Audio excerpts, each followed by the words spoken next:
Hey everybody, Startup Survival here, and I want to start this video off with a question. Do you have a knife that you consider to be a grail knife? A knife that, let's say it's so expensive, more expensive than it should be in your opinion, and you've held off buying it because of cost, and maybe because you have lots of other knives already that you use and some that you don't use, but a knife that you have thought about for a long time and you just haven't bought it yet. Yeah, me too. And I guess I did buy it, and that was, of course, the Benchmade 940 Osborne, which you're looking at right now. So, it took me a long time to buy this, and finally I decided to. That was about 6 months ago, 8 months ago, and I've carried it a lot since then, and I've held off doing the review because it's such a controversial thing to buy an expensive knife, and I just wanted to kind of form some information about whether it was worth it or not in my own mind. And I guess I have, so I'm ready to do the review, and with that spirit, let's get on with it. So, the Benchmade 940, what is it good for? That's the real question. For me, it is a sort of expensive, classy EDC knife that I have a huge pride of ownership to have. There's definitely a cool factor there. Does it cut better than a cheap knife, such as the medium Voyager, which I just did a review on? No, it doesn't. You know what I mean? Like, it's still a knife at the end of the day. But in terms of fit and finish, quality, smoothness, and it's a classic design that's been around for a long time. And it was very attractive to me as a knife user and knife collector, so that's why I went ahead with it eventually. The other really great thing about the Osborne is how efficient it is in terms of weight and size. Which will take me into the next point that I want to talk about, length and size. It's pretty much perfect for EDC because it is so light, 2.9 ounces, lighter than the Voyager, of course, and this is by no means a comparison video, but it's slightly lighter than this knife, and it's longer, so it's extremely efficient, really. 2.9 ounces and a 3.4 inch blade. I think anytime you've got a blade length in inches that's longer than or greater than the weight in ounces, so 3.4 inches divided by 2.9 ounces, it's over a 1-to-1 ratio, and I think that's in a very, very efficient knife in terms of its carryability. So it's super easy to carry, and it's thin, it's got a great size, so that's why I really like it. And I mean, right now I'll just break out a couple other really small knives. I mean, here's the Dragonfly, of course, which is a very light and small knife, sort of perfect for EDCing, but for me it's a little too small, And here's another one, of course, the Sog Flash 1. Too small, so I just find that I don't carry those knives. So you can only go down in size so far before it becomes impractical to carry for me. So I like a bit of a longer blade, but I want a sort of a smaller package, I would say, overall in terms of weight. The Delica for me is pretty much perfect, honestly. I think that's a great knife, and that's why I own 2 of them so far. Stay tuned, maybe I'll go crazy and buy more, but anyways, you can see they're sort of similar in size, so it's that perfect EDC size. And incidentally, I think the weight of the Delica is fairly similar to this. I think it's like 2.5 or 2.7 or something like that, but yeah, it's right in that same ballpark, which I consider perfect for EDC. What about the steel and the blade shape? I think that is worthy of conversation. Blade shape first. It's of course this really cool reverse tanto blade shape, and I'll kind of spin it around so you can see all the different angles. The tip is really cool, actually. Like, it's a nice strong tip, which is really cool. And I personally find the tanto shape kind of like funky, honestly. And normally this sort of like obtuse flat part is on the bottom. But in this case they kind of flipped it around, so you sort of still get that strong tip, good penetrating ability, but on the bottom you got just a little bit of belly there, so it's more of a utility blade. The blade steel, of course, is S30V. It doesn't say CPM S30V on the blade, but my understanding is that they're the exact same thing. They're all made by the same manufacturer, is what I've read anyways. The blade shape, I think, is pretty cool overall. Like, it's very attractive, but is it functional? That's the question. I've heard people say before that the Osborne is not a good slicer, and I'm not going to say it is the best slicer I've ever seen. I think that an FFG blade, such as the Paramilitary 2, which is like a little bit wider. I think it slices better. But, you know, this is not a bad knife for cutting, I would say, overall. But by definition, as an EDC knife, you are not going to be doing a ton of cutting with it. If I was, I would go for something bigger, you know, more hand filling, maybe like the PM2, or maybe even a full-size Griptilian. In terms of comfort and whatnot, I think that sort of hand-filling quality of a larger knife is better if you're planning to do a lot of work. But sort of by definition, when I carry the Osborne, I'm not planning to do a lot of work with it. If you are, though, it's still capable. That blade length is pretty good, 3.4 inches, more than big enough to sort of handle a bunch of tasks. I cut up a whole bunch of cardboard with it, and maybe I'll put that footage in while I'm talking about this. But it did pretty well. It did pretty well. It was not uncomfortable at all. So it's a nice blade shape in terms of its attractiveness. It's a premium steel. Good stuff. So next, let's talk about the handle, because that's an important part of the whole package here. I think that the overall design of the Osborne is absolutely beautiful.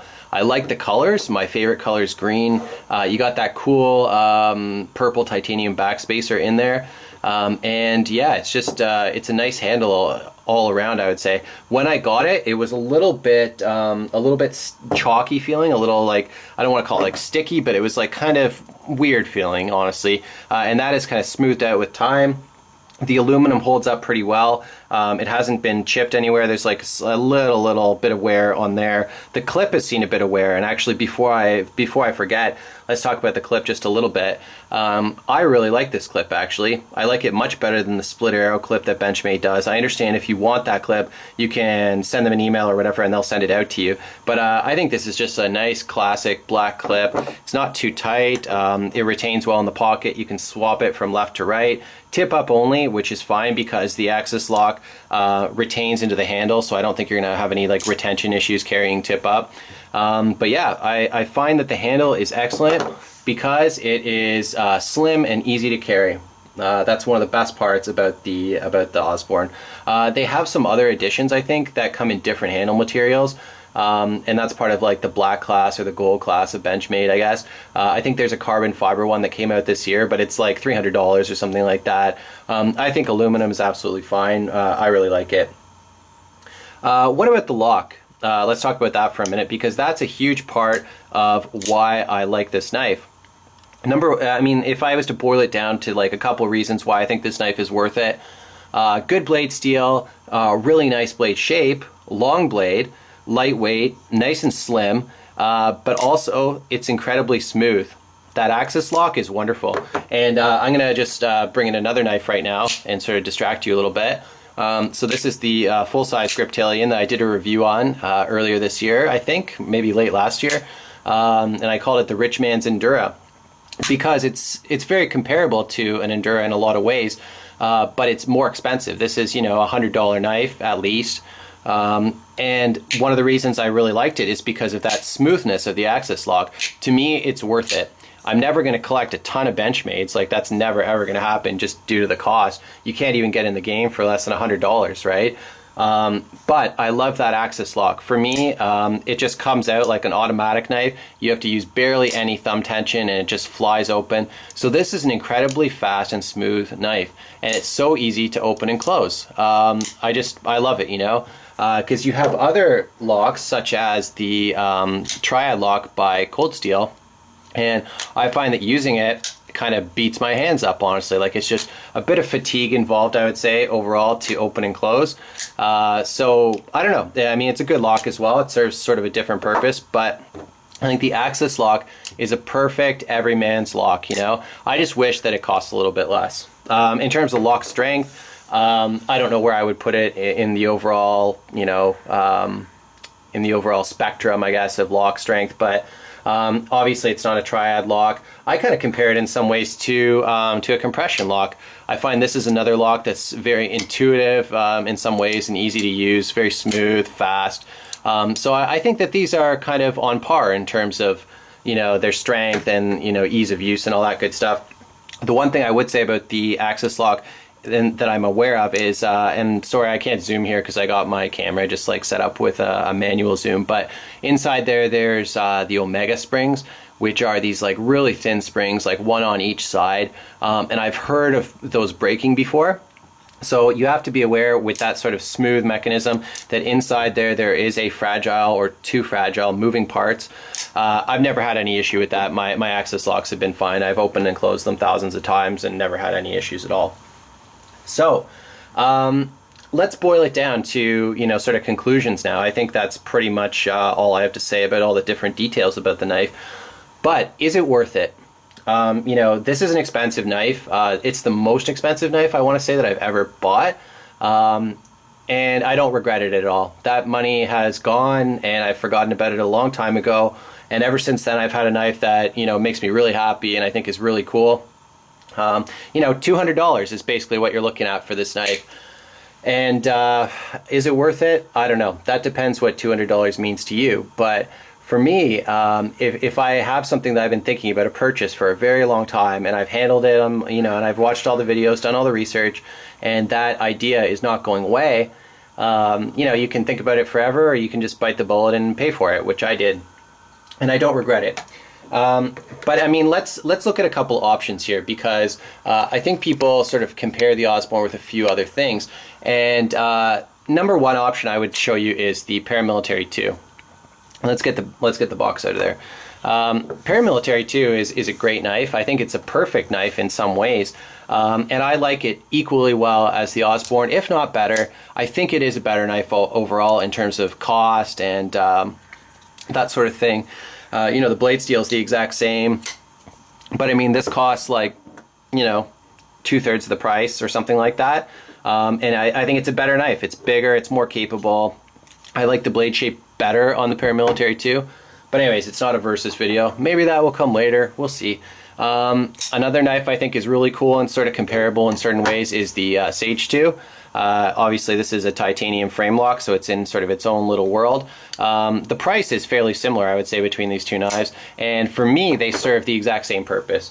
They're sort of high-end knives that are a little classy looking. I wear these with my suits when I go to the office, honestly, and I mean, nobody really sees them. It's just a feeling that I have inside that I know I'm carrying a classy knife with me. I'm not trying to be a snob or anything like that, but I mean, it just makes me happy, I would say, and I think it fits in with what I wear every day, so that's why I like it. I mean, I would just assume carry a Delica, but I mean, people are going to see, you know, brown or, you know, whatever color sticking in my pocket. Plastic is more noticeable. I mean, it doesn't fit in well with a suit for sure. You know, another knife that I like to carry in that same sort of role is the Sage 1. I think this is a really classy knife as well, with that carbon fiber, super smooth. All these knives are smooth, honestly, and they're all really, really cool knives. They're all cheaper than the Osborne, of course. So Benchmade, they like to charge a lot for their knives. It is made in the USA. I don't know if that matters to anyone, but you know, the other knives here, you know, Paramilitary 2 is USA as well. But yeah, the other ones are made in Taiwan, obviously. So I guess that's pretty much it for the Osborne. Tell me what you guys think in the comments. If anybody owns it, tell me what your impressions are. Do you like it? And do you think it's worth it to pay that much for a blade? $200 is a lot of money. You can buy a lot of different stuff for that. Of course, you could also buy 2 Osbornes for the price of 1 Sebenza. So there are more expensive knives out there too. Anyways, thanks a lot for watching. Have a good day.